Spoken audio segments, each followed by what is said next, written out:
We tried the halo-halo ng Vietnamese. In New Tingnan Zealand niyo, oh. means Hindi ko alam kung ano tong kulay green. Buko pandan you daw. know, duck in New Zealand means dead. Tapos yung on top niya ay, ayan, Okay, look at milk, coconut milk. First time kong matry to. Pero parang punong-puno naman, oh. Look up. Ganito pala halo-halo ng Vietnam, oh. Balo-balo. Hindi condensed milk, ay no?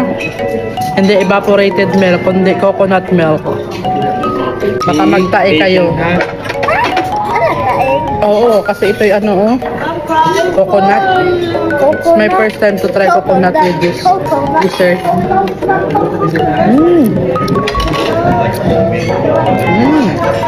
Masarap.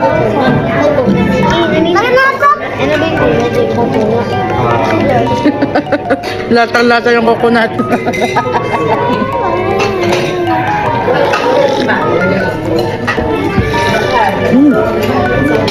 Ay, masarap. Grabe. Kumay daw to, oh, rice jelly. Ewan ko paano nitong kulay black na to. Black gulaman.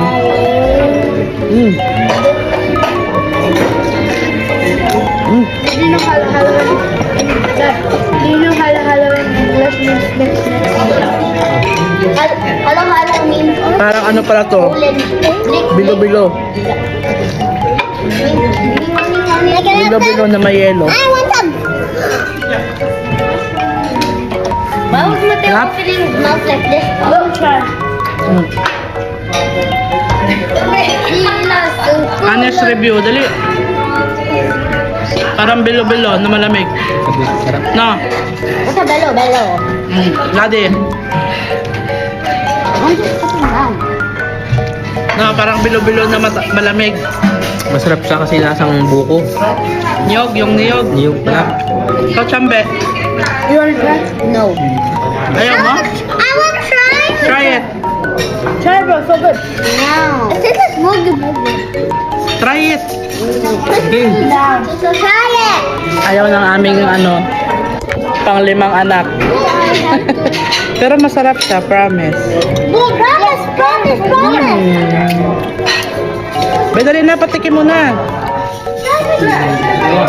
Ito nga.